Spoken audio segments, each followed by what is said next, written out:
اپنی وفات سے قبل اموی حکمران معاویہ نے حسن معاویہ معاہدے کے برخلاف اپنے بیٹے یزید کو اپنا جانشین مقرر کیا۔ جب معاویہ 680 عیسوی میں فوت ہوئے تو یزید نے مطالبہ کیا کہ حسین رضی اللہ تعالیٰ عنہ ان کی بیعت کریں۔ امام حسین رضی اللہ تعالیٰ عنہ یزید کی بیعت کرنے سے انکار کر دیا، حالانکہ اس کا مطلب اپنی جان کی قربانی دینا تھا۔ نتیجتاً انہوں نے 60 ہجری میں مکہ مکرمہ میں پناہ لینے کے لیے اپنا آبائی شہر مدینہ چھوڑ دیا۔ وہاں کوفہ کے لوگوں نے ان کو خط بھیجا اور بیعت کا وعدہ کیا۔ چنانچہ اپنے رشتہ داروں اور پیروکاروں کے ایک چھوٹے سے قافلے کے ساتھ کچھ سازگار اشارے ملنے کے بعد کوفہ کی طرف روانہ ہوئے، لیکن کربلا کے قریب انہیں یزید کی فوج نے روک لیا۔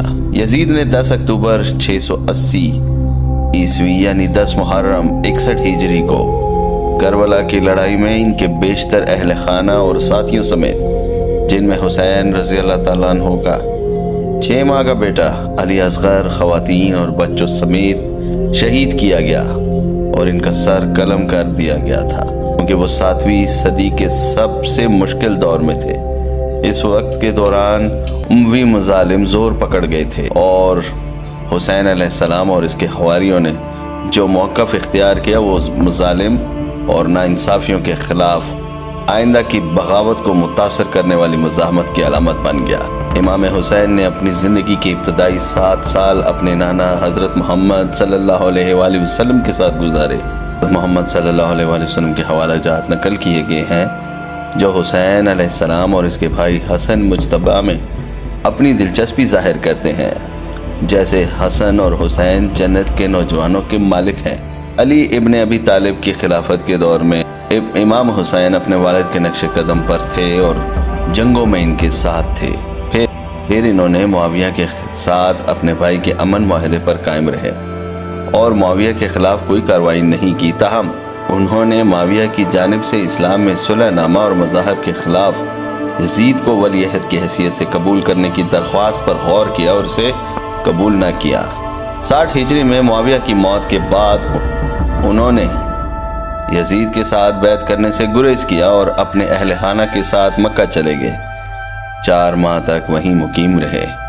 کوفہ کے لوگ جو زیادہ تر معاویہ کی موت پر خوش تھے اور انہوں نے حسین علیہ السلام کو ایک خط لکھا کہ وہ اب بنی امیہ کی حکومت کو برداشت نہیں کریں گے اور آپ سے بیعت کریں گے۔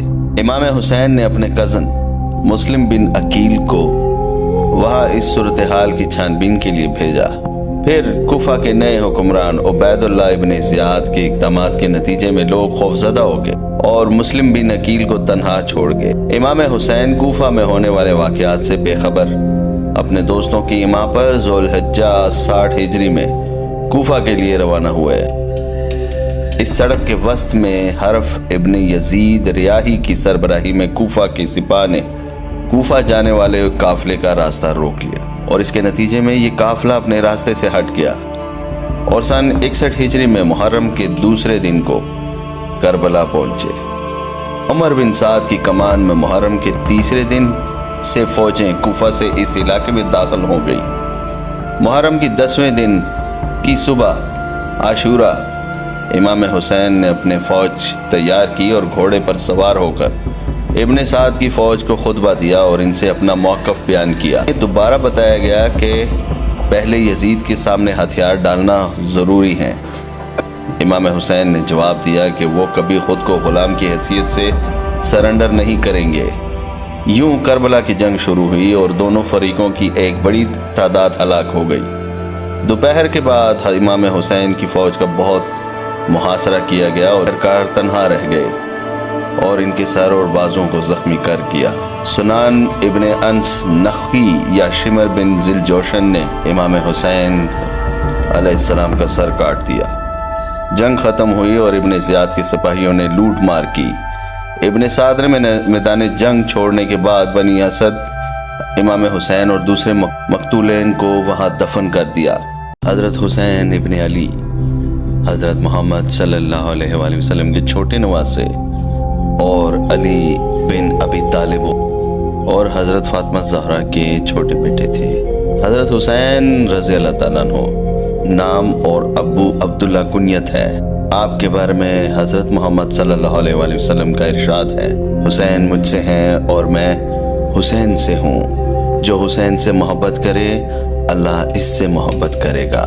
شیعہ اور اہل سنت تاریخی مصادر کے مطابق پیغمبر خدا نے آپ علیہ السلام کی ولادت کے دوران میں آپ کی شہادت کی خبر دی اور آپ کا نام حسین رکھا۔ رسول اللہ صلی اللہ علیہ وآلہ وسلم حسین ابن علی کو بہت چاہتے تھے۔ امام حسین کا سر دوسرے بنو ہاشم کے سروں کے ساتھ قیدیوں کے ایک قافلے کے ساتھ کوفہ اور دمشق لے جایا گیا۔ آپ علیہ السلام نے معاویہ کے ساتھ معاہدہ کی خلاف ورزی نہیں کی بلکہ یزید سے بیعت کرنے سے انکار کیا۔ آپ علیہ السلام کا بھی ماننا تھا کہ خدا نے اہل بیت کو محمد صلی اللہ علیہ وآلہ وسلم کی قوم کی رہنمائی کے لیے منتخب کیا ہے، اور کوفی خطوط کی آمد کے ساتھ ہی آپ علیہ السلام نے اپنے چاہنے والوں کے مشورے کے برخلاف فرض شناسی کا احساس محسوس کیا، تاہم انہوں نے جان بوجھ کر شہادت کی تلاش نہیں کی، اور یہ واضح ہونے کے بعد کہ اسے کوفیوں کی حمایت حاصل نہیں ہے، اس نے عراق چھوڑنے کی پیشکش کی۔